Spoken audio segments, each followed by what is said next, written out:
Hey, welcome to the Dripping Stone Podcast, the podcast where two friends raise a glass and have a conversation. I'm Nick. I'm Kyle. Kyle, as we get started this week, we'd love to invite all of our listeners to grab a glass of something amazing and sip along with us. Indeed. It's a call to arms. Ooh. Or call to hands. Called to hand, to Call to glass, mouth. to lips, to stomach, And eventually. liver. Yeah. So whatever it is that strikes your fancy at this moment in time and wherever you are that you can have a great pour, we invite you to do it. Yeah. Enjoy that refreshment with us. Speaking of a call to arms, while you're, pouring your drink and getting everything ready and getting the episode queued up, Right. we'd love it if you support the podcast in one of a couple different ways. What's that? Well, the first one is just to tell someone about Dripping Stone. Yeah. Super easy. The second one would be to rate Dripping Stone wherever it is you find a great podcast like this one. And finally, Kyle, Yes, sir. you can support Dripping Stone through our Patreon page. That's patreon.com/DrippingStone. All really easy options. So now that we've got all that out of the way, Yeah. should we drink something? Yeah. Well, no, absolutely we should. Okay, what do you want to drink? I've got a little bottle here. I've had it for a good while that we've been meaning to get onto the podcast. Yeah. Just hadn't done it. Yeah. But now we're going to do it. When you say a good while, like I was thinking like you had it about a year. Yeah, it's probably about right at a year, Okay. I would assume. Yeah. But somewhere in that realm. Well, what is it? It's the Glenglassaugh Sandend. Ooh. Yeah, this was one that I was at a liquor store that I enjoy frequenting. The shop owner was, chatting me up. We were having a good little Scotch discussion. And Isn't that the best? it really is. Like, yeah. because I love, especially when the store owner knows more than just like what's selling. Like they actually know Scotch, Right. And like you can have a conversation not only about Scotch but also like, well, what's selling? What are you moving? That kind of thing. Right. Yeah. And he brought this one to my attention.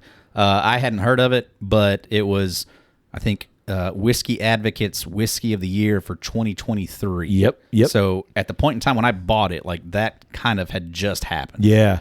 And so he recommended it to me. It was a really good price, and I was like, wow, for that price, how could I not at least take this home to try it? Yeah, So, especially if Whiskey Advocate's advocating for it. yeah, for sure. So yeah, brought it home, and now we're going to have it on the podcast. I'm excited to do it because so this is a Sandend. Yep. I've had the regular Glenglassaugh, which I think is a 12-year-old. Gotcha. And actually, I had that at a local establishment that, yeah, okay, good.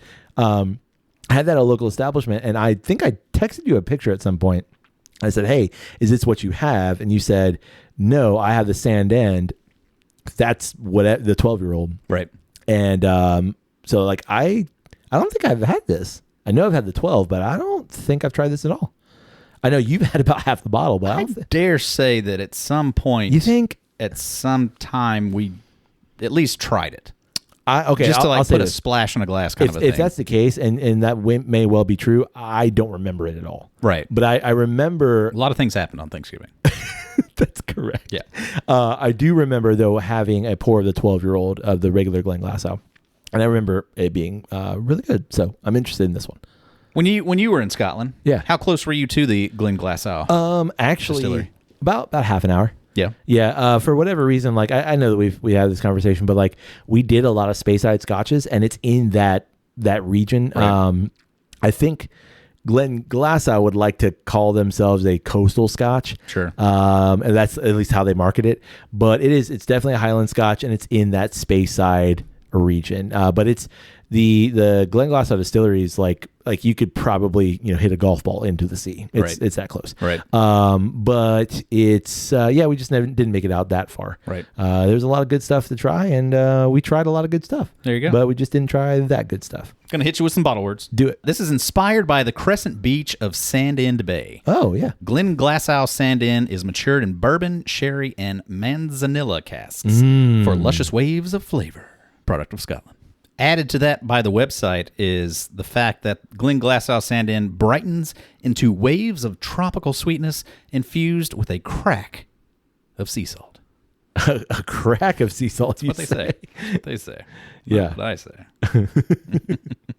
You got sea salt in your crack? Yeah. We'll clean it out for you. Okay.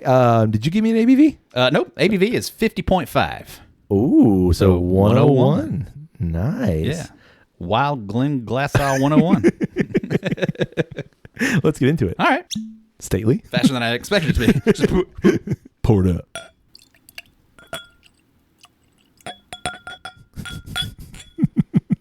got to get the glass noises in there. Smooth. You've done that before, haven't you? Made that look epic. All right. You know, I do love the Glenglassaugh bottle because it looks like a kind of in a way like an old timey medicine bottle, but it's got these like really nice like swirls at the top. Yeah, kind of like waves. Yeah. It's it reminds me of the coast. Yeah, for sure. Yeah. And that color, that topper. Yep. That's the color of the Scottish coast. Yeah, you can see the cork through the bottle. Yeah, which it's got I like this kind of like kind of beech wood, sandalwood, kind of vibe to it, and then just like the seafoam green. Yeah, exactly. Topper. They're definitely playing with those coastal vibes. Yeah. Yeah, I remember when I bought this bottle doing just a minute of research into the brand because at the point in time I hadn't heard of it, and remember reading that this was all brought about from a big rebranding that Glenglassaugh had done. Yeah, so it was actually purchased in 2016 by Brown-Forman. Okay. Yeah, so Brown-Forman by Jack Daniels. Correct. Yeah, correct. Correct. So Brown-Forman, who owns Jack Daniels and a slew of other things, including Glendronach and Benriach, they bought the Glenglassaugh distillery, I think, from another small company, and then they just rebranded this not too terribly long ago. I feel like in 2020, 21, like it was a pretty recent rebrand. Right.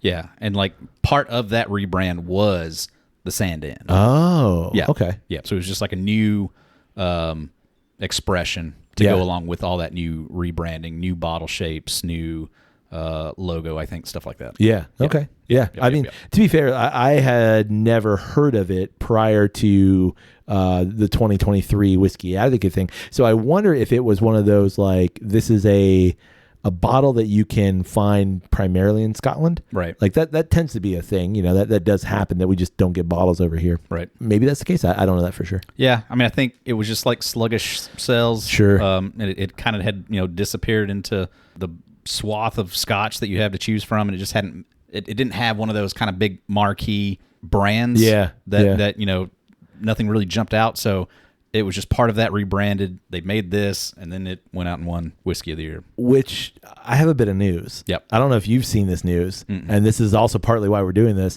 They're actually closing the Glenglassaugh distillery. Yeah. So, you told me this right before we started. Yeah. So, bizarre. So Brown-Forman has chosen to mothball, and in the whiskey vernacular, the Scotch vernacular, mothballing a distillery is we're not selling it, but we're pausing production. We're closing things up. We're going to padlock that door and just let everything sit. Right. I'm interested in that because, first of all, Whiskey Advocate 2023, and this is since then become a fairly sought after Scotch. Yeah, for sure. Yeah, it's got a lot of praise from a lot of different places. So it seems odd that you would choose this to be the one place you're saying, let's see if we can tighten our belts there. Yeah, which goes back to our conversation from last week in terms of the bourbon bubble busting.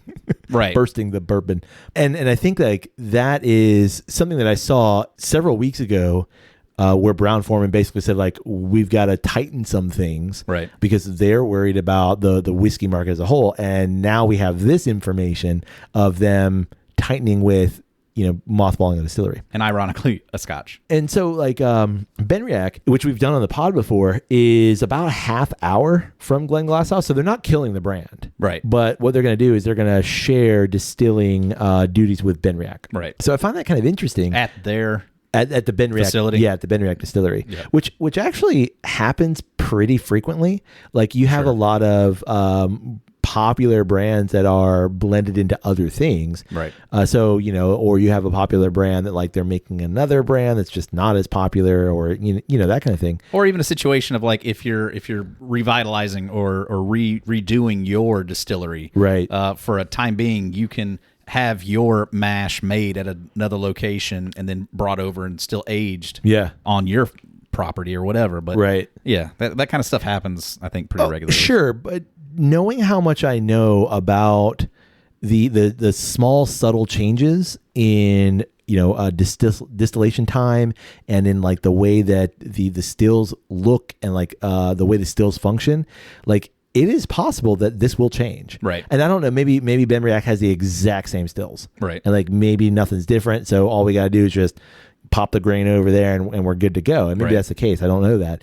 But there still is, I feel like, going to be some difference. You move, 30 minutes west and a bit inland, and that's probably going to change something. I would certainly think so. Yeah. I mean, that was the comment I made to you, is that for as much emphasis is put on location and water source and grain type and all of those things, all those very minute details that are so important to the whiskey process, to just completely, say that you're just going to move it and change it and start making it somewhere else seems to kind of like take back some of that importance, some of that sacred, magic that you claim is part of your brand. And you said something I didn't even think about when I read this headline yesterday. Most of these distilleries, they're employing like 15 people max. Right. I mean, like Talisker is famous for it's like 4 people distilling, and everybody else is basically like visitor center kind of thing. Right. And like a lot of distilleries are that. There aren't many people that work at these distilleries as a whole. So why wouldn't you do it the other way? Why wouldn't you take Benriach and move the Benriach production to Glenglassaugh? Because people are going to recognize Glenglassaugh as a brand now, at least here in the States, and they're probably going to want to go visit Glenglassaugh more. Like that's what I would think. Yeah, I don't know. I don't know if it's perhaps Benriach is I mean, we don't have the numbers in front of us. Maybe Benriach is the bigger dog in the fight. Maybe it's just the bigger, or maybe more notable brand over there or something. Sure, maybe. Who knows? I don't, but Not I do us. know that we've got some whiskey to taste. We do. Yeah. Indeed. Okay. Yeah. So color, what you got? Pretty color. I mean, I think it's it's just when I think of Scotch, this is the color I think of. It's golden. It's golden honey. Yeah. But it's like just slightly watered down golden honey. Yeah. It's in that Chardonnay realm. Oh yeah. Color wise, it's definitely got some gold, some yellows on it, but it's not quite getting into that, orangey or brown area. It's just nice, crisp gold. Slightly watered down apple juice. There you go. Or like white grape juice. Perfect. White grape juice. On the website, they provide the color as summer gold. Oh, okay. There you go. Anyway, on the nose. Man, that's pretty. Yeah. I'm being overwhelmed by the branding.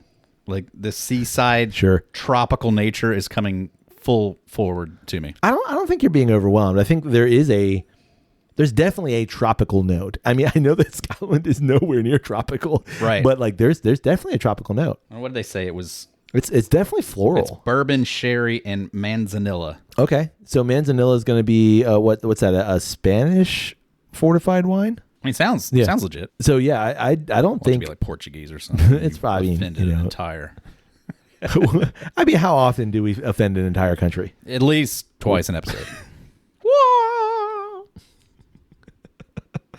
Yeah, I looked it up just for posterity. Confirm. Yeah, it's Spanish. I'm getting pineapple, canned pineapple, like that like a Dole fruit cocktail. Okay, that's where I was going. Yeah, like a Dole fruit cocktail. Pulled that plastic wrapper off the top.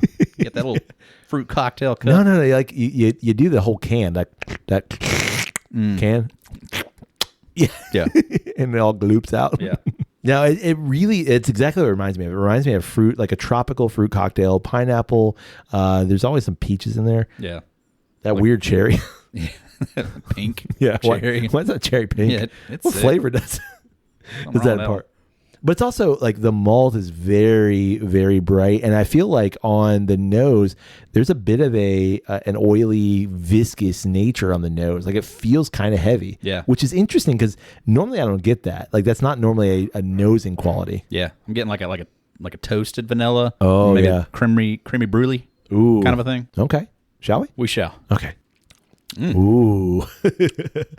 It is real nice. Yeah, it's pretty. Yeah, pretty's right. To me, first I get hit with a bit of proof. It's like it's popping. Right.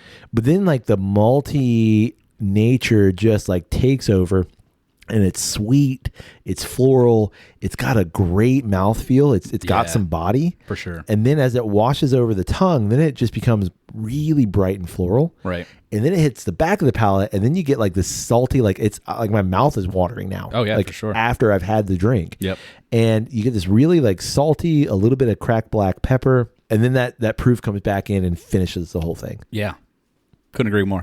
Sorry, I just described the whole thing. But yeah, I mean, and I've got a strong presence of vanilla all the way through. Ooh. And then the oaky bitter at the end that just kind of takes you out to sea. Just delightful. Takes you that, that's perfect. Yeah. The oaky bitter takes you to sea. Yeah, that's really, really nice. And I think that proof is perfect.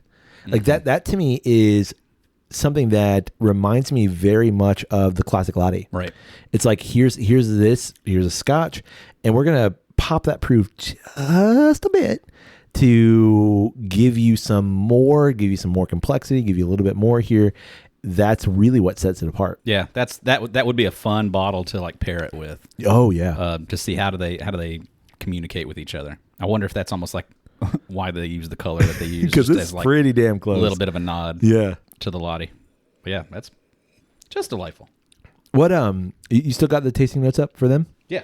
I'd love to know what they say. On the nose, they say soft, buttery vanilla ice cream drenched in tropical fruit with chocolate and a touch of sea salt. Okay. I don't know that I pulled out any chocolate. No chocolate, but I could definitely see the pineapple tidbits over ice cream. Sure. Kind of thing. Oh, yeah. Sure. On the palate, they've got waves of salted caramel with an effervescent burst of pineapple, cherry, and grapefruit enlivened by the ocean shore. I can agree with that. Yeah. Yeah. Even grapefruit's like, yeah, I get that. Now that you say grapefruit. Now you say it. Yeah.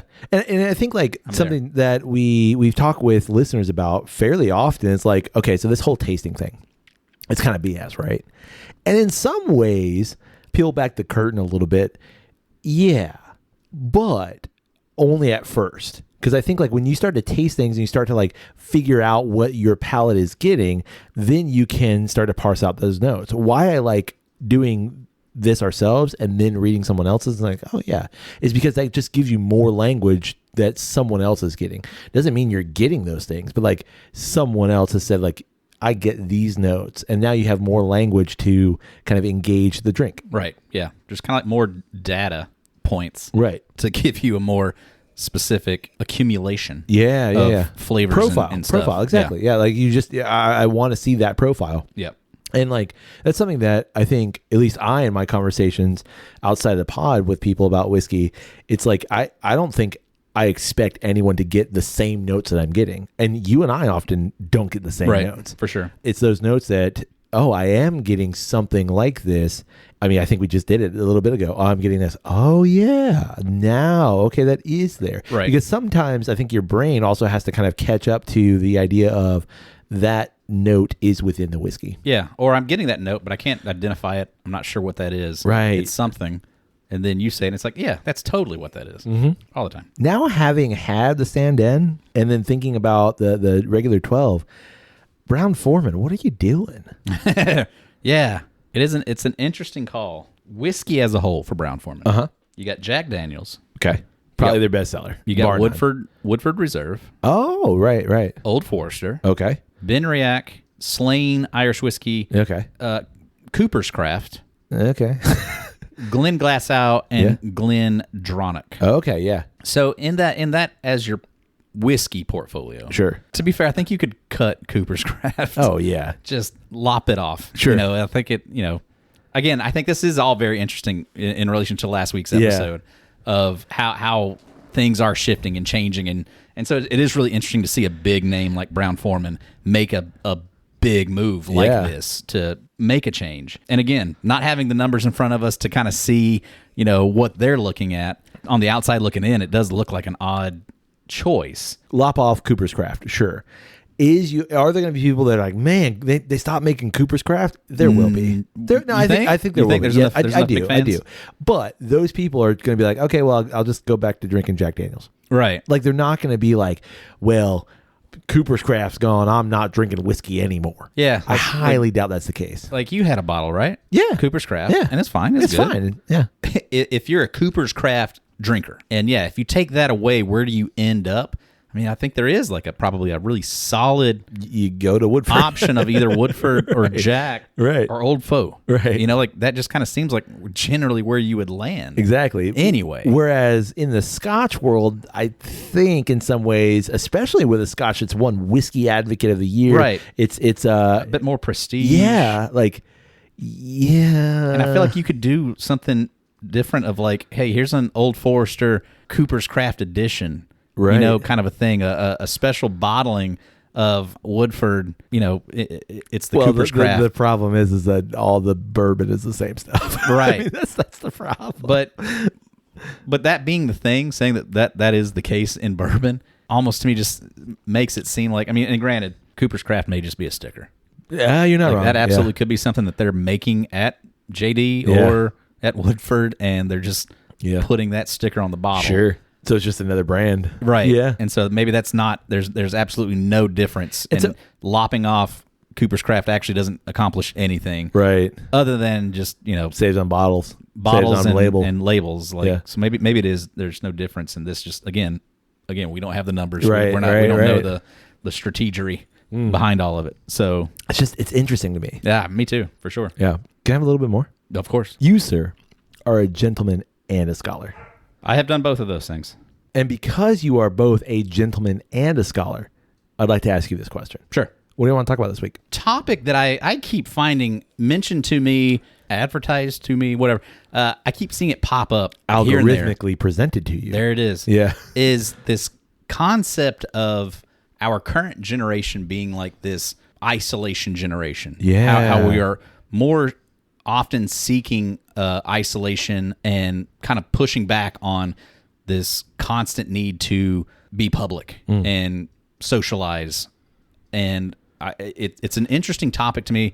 I read an article in The Atlantic that was all about this concept, and the article itself starts with an example of the author going to a Mexican restaurant to have dinner. As they go in, it's absolute desolate. Like there's nobody else in there. Doesn't seem to be like a very good business model. They seem to be struggling. But as he pays more attention, he sees that like the kitchen is absolutely slammed. Like they're constantly moving stuff around, and like they're going full blast, full steam.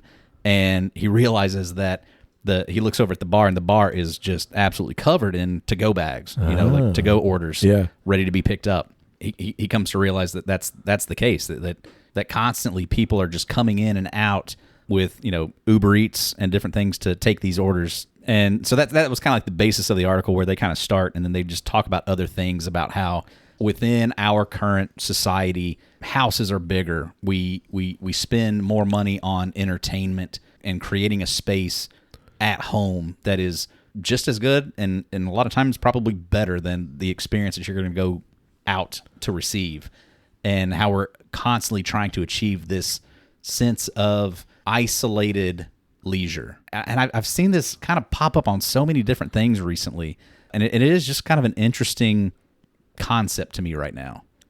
And I would say I'm 100% part of that crowd, or lack thereof. I would almost always rather stay at home and do my thing, read in my little quiet corner, or watch the media that I want to watch. I think there's just this endless opportunity of entertainment and leisure that we're constantly chasing and trying to achieve. Yeah. I don't see how we almost have any other viable option, especially with how at the same time everything is presented to us as us versus them kind of mentality. Sure. And how it's almost like you can't socialize with people who aren't like-minded like you, and so you start to kind of distrust everybody else because there's no way you're one of them, aren't you? Yeah. Kind of, mindset. Yeah, like you saying this, like I'm just like kind of going through the Rolodex of like just scenario after scenario of where like, oh yeah, and that's true, and this is true, and this is true. And I think what I'm struck by is, as someone who, just your first example of the author going to a Mexican restaurant, as someone who is, I hate the term foodie. I don't like that. Mm-hmm. I don't know why I don't like it, but just like someone who enjoys a good restaurant, who enjoys exploring a culinary event. Right. Culinary cabaret. Oh. From Beauty and the Beast. Yeah. sounds sexy. Yeah. Well, did you see those dishes in that? Woo! Would you say dishes? Yes, I did. just checking. As someone who does that fairly regularly in terms of like goes to restaurants and likes that experience, I recognize like if I order the same food and it's brought to me half hour later, it's not going to be as good. Oh, surely not. Like, I mean, there's like, no chance. I mean, you went to Pizza Hut as a kid, right? Like, actually went to a Pizza Hut. Pizza's great. Yep. When it's delivered 5 seconds out of the oven. You know, you're waiting a half hour. It's still good, but it's a different kind of good at that point. Like, it's not the same. Yeah. You ever gotten like fries on like takeout order? And you get the fries and they're like awful. They're almost like unedible. Fries are never like, how often are fries good like day after takeout fries? No, I will not. No, like terrible. There's no need. No, but with the advent of the air fryer, you just pop those takeout fries in the air fryer, and they're incredible again. Exactly. And I would actually say like my preferred method of eating Pizza Hut is actually the next day chucking it in the air fryer. Air fryer. Oh yeah. Oh my God. Like game changer. Yeah, it's incredible. You're not right. Nobody out pizzas the Hut. I know from experience. But like, you know, you go to a restaurant and so much of that is, at least in the food experience, is getting the food when it's supposed to be given to you in a certain amount of time and making sure that like this is presented in a particular way. Right. In some ways, I'm just sad for people who don't want that or want to be home more, because you miss out on the rich experience that is. I guess what you gain on the other side is like, I don't have to leave my house. Yeah. I mean, I think to me, like the gist of it is I just want dinner tonight. Sure. I'm not looking for an experience. Okay. I'm not looking for ambiance. Right. I'm just, I like their food. I need vittles. Yeah. I like that food. I want some of that. I'm just going to grab some on the way home and hurry up and get in my comfy chilling clothes and gonna put on whatever I've been watching recently, and I just want to escape. And I love that. Like I do the same. But then I'm not. Then I don't think in some ways you actually do enjoy that food. You enjoy I'm eating a version of this food at home, and I would rather enjoy this at home. Yeah, I think you're giving too much credit to the dining establishment, because like you wouldn't do that for a Michelin star restaurant. No, that's not the case. I think kind of what we're talking about here is more like Chili's, sure, Applebee's, right? To me, then that actually stands even more true, because that food's going to be exponentially more shitty when you get home. I don't disagree, but like I'm also not going to be in tears when my whatever I got, your triple dipper, whatever it is, when I get home, it's like it's not as good as it could have been, but it's also like it equals out because I'm at home in my PJs. Yeah. Okay. Yeah. I see that point. Yeah. I do. Like certainly, it's not going to be somewhere where you're looking at $50 entrees. I don't think that's the case. I don't think very many people are going through there and getting takeout, right, and wanting to rush home and experience that food. Okay. I think it's more. I mean, I don't mean it in a degrading way, but like Mexican food, it works better. Yeah. It has a longer shelf life. Unless it's nachos. Oh yeah. Well, I mean, I guess it depends on how you like your nachos. You I don't mind a soggy. You don't mind a soggy nacho? No, I like to have some crispy ones also, but like I kind of enjoy a nice kind of a gloopy mess at the bottom. Okay. But Not me, man. Who's grabbing nachos to take home? It's like big, huge, loaded nachos. It's the same thing with the fries. Like that's that's a bad call. You know that's not. Yeah. That's no bueno. Like you got 5 minutes, my guy, to take care of business. Like by the time that leaves the kitchen to the table, timer's set. Correct. It's time to go. You gotta be there when that hits that bag. If you're taking that home, you're eating them on the way home. Yeah. Okay, so in terms of this like isolation and the article that you read, did it come at it from a level of like this isolation is a positive, a negative, a neutral? Like how did it approach it? Because to me, and the reason why I asked this, sorry to qualify so much, but the reason why I asked this is because I just see this as this is the root of a lot of our current problems that we're experiencing. Yeah, so it frames it in somewhere like in neutral, leaning, negative light because of that. I think they're showing it as a negative on society, just because like we are becoming more isolated and less compassionate, maybe less empathetic to our neighbors, because they bring up a bunch of examples of things where in the past, because this structure was put in place that encouraged social gathering, like they bring up statistics about having your neighbors come over and dine, and having a dinner party, how the numbers on that are like extremely way low. down, and it was a constant decline up until like I want to say like the mid to late 90s, and then there was just a huge drop off, and it just started tanking. And I think, you know, so much of that, like you just look at like home entertainment systems, like these are things that these are words that didn't exist in the 70s, 60s, like that just wasn't a thing that you thought about, and it's just heightened now.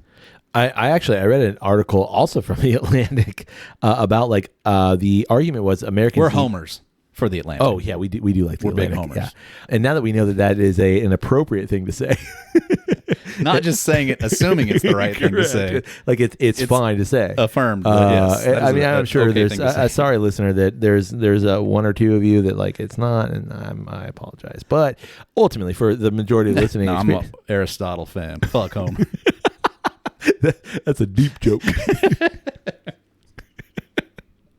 I found that funny. I appreciated that. But they were the conceit of that article is Americans need to party more, and not like, you know, going to raves and, you know, doing a bunch of illicit things, but like hopping over to Gatsby's. Correct. No, Americans need to party more, because I think we actually talked about this a little bit. The like unsexy part about being an adult is making times to spend time with friends and like scheduling it. Right. And like as unsexy as that is, because you want to think like, oh man, I just texted, you know, my friend and like, hey, what are you doing? Like, let's get together right now. That happens very rarely. Right. And so like scheduling these things so that you are not isolated, and that Americans need to spend more time, and this so is American centric in this case, but Americans need to spend more time with other people because we are so isolated. Right. It's so easy to fall into those traps of my Netflix algorithm's catered to me. Right. And it's telling me all the things I want. Right. And my Instagram is catered to me. And it's showing me all the things I like. So I don't need to go experience everything else. But this is also, and I want to know if the article talks about that, I think this is also what leads to that constant like base level kind of state of anxiety and dread that a lot of us experience. And it's because we are so isolated.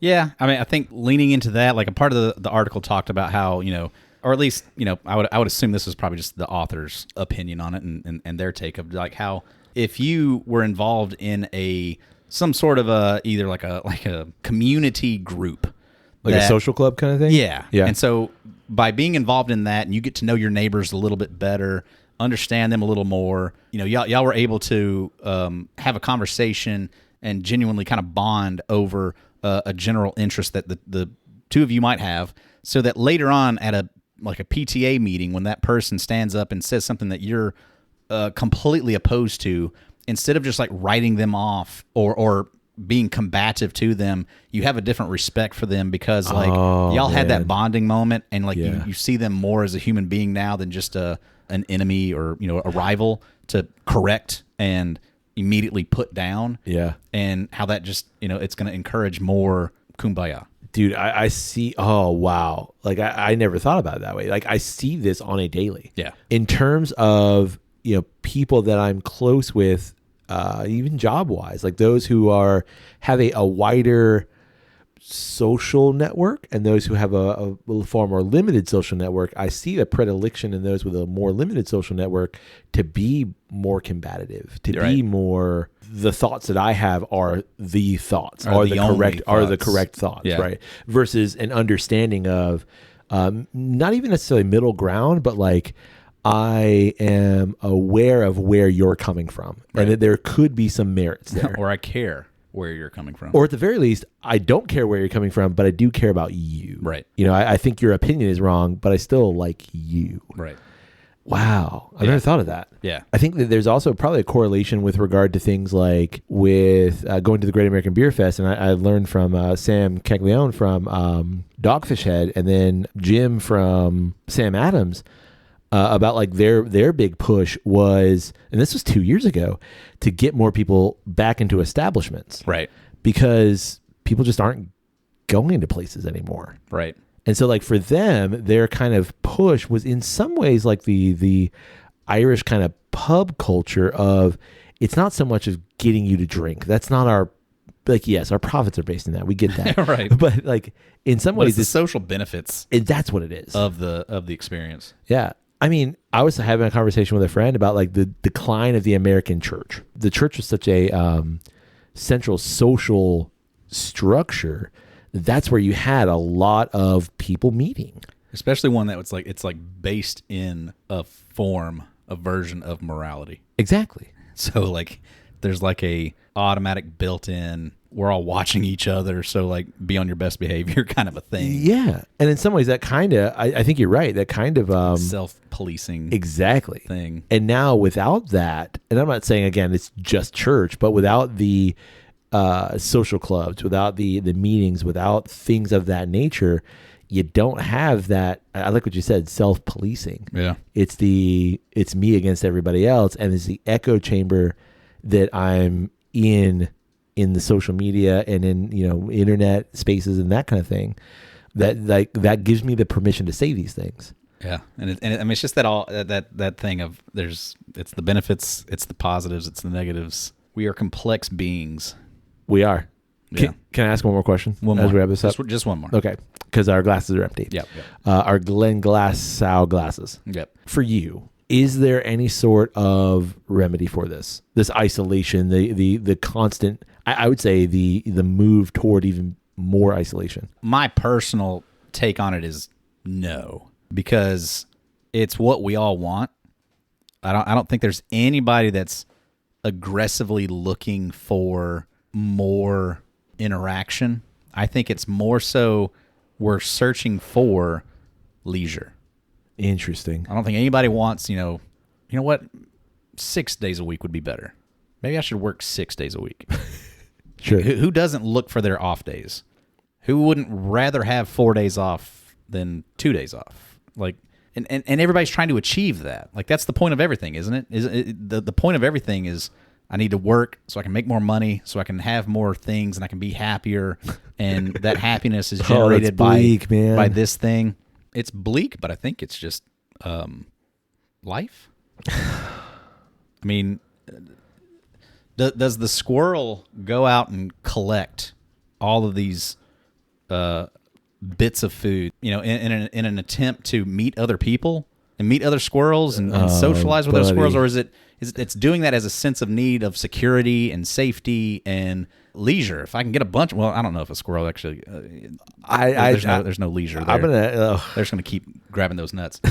But I think it's just life in general is attempting to always provide the most comfort and ease, sure, and relaxation, and all of these things will just make the most amount of happiness. Okay. Possible. But I'm going to posit this. Okay. First of all, I'd like to think we are a bit more complex than a squirrel seeking bits of food. For sure. I'll grant you that. Okay. Thank you. I think though, I don't disagree with like, there is this like accumulation of comfort and accumulation of like, I just want to be happy. But I'm going to say that as we recognize more and more and more the thing that we thought was making us happy, this isolation from people, this the constant being entertained, that's the thing that's making us fat, making us sick, making us depressed, making us anxious. As we figure that out more and more, I think you're going to see a reversal of that. I think that unfortunately there's going to have to be some sort of cataclysmic thing that happens to really push that forward. But I think you're going to see that. I think you're going to see people go like, you know what? I've watched all the things. I've seen the stuff. I've sat in the PJs for so long. And I just miss friends. I miss people because we are, I think, ultimately a social creature. That's how we've existed for millions of years. And in obviously different iterations of the human species. And I think that to thrust us into something so quickly within the last 100 years, I don't think our brains are prepared for that. And I think that that's what's causing so much of just the general vitriol. Maybe it's a bit of the humanist in me, but I think that humanity will go, that's what's wrong with us. I think we're playing interaction. Well, is the lack of interaction. I think in some ways we're playing like a role reversal. Usually I'm the doom and gloom guy. I think you're leaving out AI. I'm trying my best. Why'd you call me on it? I was doing my best, man. Because AI is going to be there to be your buddy. And they're going to talk to you. I don't want to talk. I don't want to talk anymore. Let's just end this. And I'm done. You're leaving out that critical. No, I'm done. thing. I don't want to do it anymore. Because as soon as that's there, I think it's naive to think that everybody's not going to choose that. Give me that safety. Give me that control. We're right there, man. I don't We're like there, the things that you're saying. We're so close. While to that I already. don't disagree with that's you, part of what's in that article. It was like a huge incline in these artificial companions. This is you've seen Her. yeah. It's that. It's Blade Runner. Right. Yeah. Oh, Yeah. Ryan yeah. Reynolds has got Joy. Not Ryan Reynolds. No, Ryan Gosling. Ryan Gosling's got One of the Ryans. Ana de Ryan Armas. Like, who Seacrest. wouldn't? If you could have Ana de Armas just like and like, hey, and she'll like talk to you and like flirt with you and encourage you and tell you all these great things. Like, Yeah, but then you look at Ryan Gosling's face and he is so sad. Throughout that entire movie, he is so sad. that's a movie, Which mirrors, which is like Perspective. our best hopes for what that interaction would actually be. and that's my point. And I don't think That's there's my point. any chance. That's my point. Like, look at us. We are pining for that stuff. We are so ready for that stuff. Oh, I don't like the things that you're saying. We're going full force at that. There's no way that at any point in time we're ever going to check the brakes just to be like, is this right? Hell no. Like, nobody will. Can I tell you Everybody something? will just like, let's just keep going. Just give me more. As your friend, I hope that you are wrong. I suspect that you're right, but I so hope you're wrong. I think you will have to be in such a high place Mm-hmm. of power to even see it. It'll just be so intoxicating Yeah. to not want it. And as long as you keep the masses stupid, man, as long as you keep them dumb. But now you're to the point, though, of if you do accept it, and there is this like perfect scenario Yeah. that you are genuinely happy, What does it matter? what does it matter?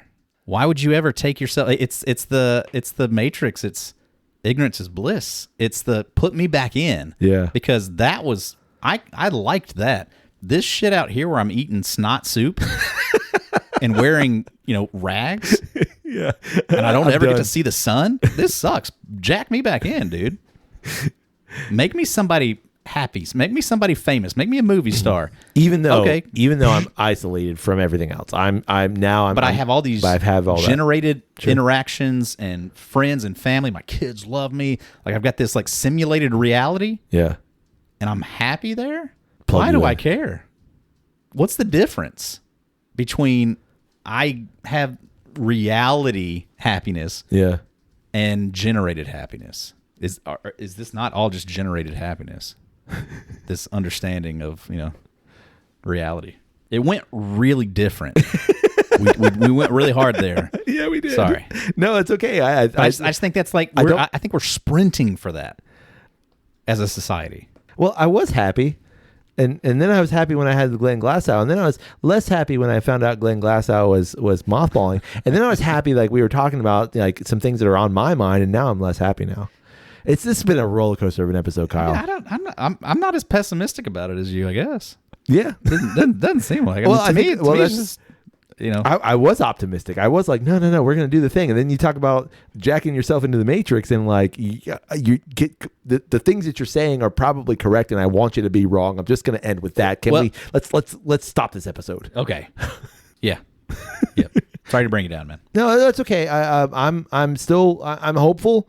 I'm just gonna leave it at that. I like your hopeful. optimism. Thank you. I appreciate sure. that. It doesn't happen very often, but in this case, I want to be optimistic. I mean, it's just, humanity's disappointed me so many times. Sure. And so I don't see this one being the the one where they're like, we're going to do the right thing. Yeah. More often than it. not, I'm that's where I am, and I'm choosing to try and be hopeful. Yeah.